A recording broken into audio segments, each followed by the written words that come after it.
Hey everybody, welcome back to Xtra Points. We're sliding our way into the spring season here. April showers bring May flowers. Brings a lot of postponements. It does. It brings. John Barry to my left here. I'm Eric Schmoldt. We're figure we'll get you a little baseball, softball chatter to get you started, just in case we actually get some games in this week. I think we will. It's just been a little bit of a mess, and now there's so much water on some of these fields that anything more has just made it a real I mean, today, disaster, Tuesday, what is today, the 4th, really the only thing going on other than track that's using a ball is Parker Craig Baseball down at Riverside Park, too. So a shout out to Bob Shank for having those diamonds ready, and one less postponement we got to worry about down the road. Yes, the schedule's going to get messy in a hurry, even though we didn't have snow on the ground this year to kind of mess things up at the beginning. But they'll get them in. They always do. They'll get them in, and what'll be the topic of conversation? The pitch rule. Yes, because we've already seen it a little bit. You're going to start playing games that are going to be 3 or 4 a week, and you're going to see guys going 2 innings, and they're getting out of there, and that's just the way it's going to be.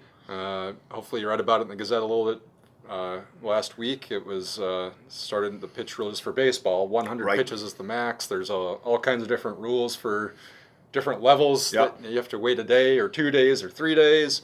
You can read up on that if you look back in last Monday's Gazette. Or I guess it was Tuesday. But, yeah. I already saw a couple things on Game Changer, just kind of looking at random box scores from over the weekend where players got to that 100 or 102 limit where there was only, 2 outs left or maybe an inning left, and it looked like they were motoring along. And obviously they had to come out because they got to that 100 mark.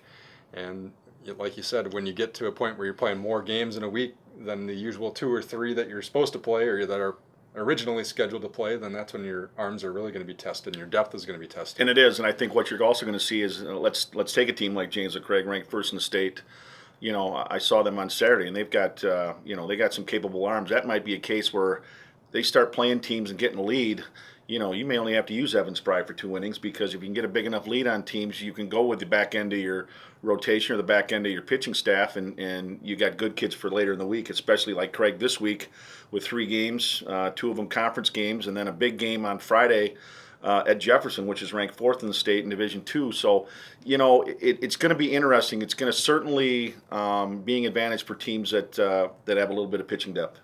And I think, too, as the year goes along, we'll see more of that depth come into play, because you're still kind of sorting out your pitchers at this stage in the season and seeing who can throw, and hopefully you get a feel early on in some of these non-conference games as to who you might be able to put in there in certain situations once the big meaningful conference games roll around. And that's what most coaches will tell you too is like, just throw strikes. I don't care about if they hit you all over the field. Just throw strikes. We can't afford walks because that's what builds up the pitch count. Certainly an exciting season on tap. You mentioned some of the rankings already. Craig, obviously number 1, Division I, looking for a 3rd straight state trip, a 2nd title in 3 years. Slew of Division I guys. You have Turner was ranked number 1 to start the year in Division II. Got beat by Whitewater over the weekend, which was ranked at Division II as well. Jefferson ranked. I mean, there's just a lot of this isn't anything new, but a lot of really good baseball teams and a lot of really good baseball players in this area. And that's the thing. I think when you look at all the sports for the high school calendar year, baseball might be our most talented sport of them all as far as what we can kind of expect from the teams in our area, because I don't remember any other sport where we've had 4 or 5 teams that are state ranked heading into the season, and that's kind of cool because we haven't had a lot of state entrants this year, so it'd be kind of nice to end the spring season. You and I heading up to Grand Chute to watch a couple area teams play. It's become an annual trek. It has been, which is fun. Yes, we like that. But yeah, a lot of the other sports, you're hoping you maybe get one team through, right? And I mean, any of those teams we just talked about could legitimately get there. I think they could, and I don't. And we haven't even talked about. I think teams like Parker and Edgerton and Evansville are teams that maybe aren't jumping off the page at this time of year, but I think they're going to be factors into their conference races. Maybe they're not going to contend for titles, or maybe they will. Some of them will, but definitely capable of beating some of those teams and having a big factor in those races. And that's what it comes down to, is if you've got one stud pitcher. The Cougars found that out last year when they lost to Burlington. They scored 3 runs that first inning and then didn't do much after that. And in a single elimination tournament, one hot pitcher or just one day where things just don't go your way, and it's not best out of 5. It's one game and you're done, and you're going to see some upsets. But like I say, getting a chance to watch Craig play on Saturday, it's really kind of, I feel bad for the teams they're playing because there's nobody in the lineup you can pitch around. They can come at you in so many different ways. Speed. They're great defensively. They've got good pitching. They hit the ball. They run the bases. I mean, they do everything that you want from a high school baseball team. And I just feel like, for somebody to beat them, they're going to have to play really, really well because the Cougars aren't going to beat themselves.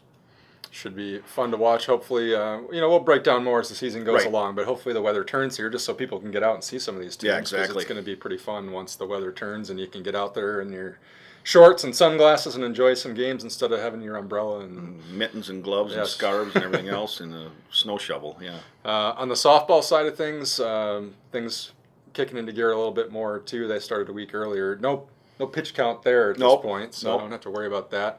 But we do once again have some pretty solid pitching in our area, and that's usually what dictates the best softball teams. That's just there's no beating around the bush. There isn't, and I think we saw that in the non-conference opener when Craig beat Bloyd Turner. Just two very good pitchers, Jenna Brandt and Packard, and two girls that really, I think their coaches will tell you they've got visions of those two taking their teams a long way this year, and it could happen. The Cougars came up short against Stevens Point, a perennial powerhouse, defending state champ, and really gave them a game. Right. And I think, as Coach Bayrider said, he goes, that's a positive for us. He goes, usually he's not one to take anything out of a loss, but he said, we'll build off of that because we proved that we can play with the defending state champ. And now the Cougars get into the heart of their conference season as defending champs, and we're supposed to open with Sun Prairie, who by all accounts is maybe the team besides Craig that's expected to win the Big Eight. So won't get to see that tonight, but certainly the Cougars.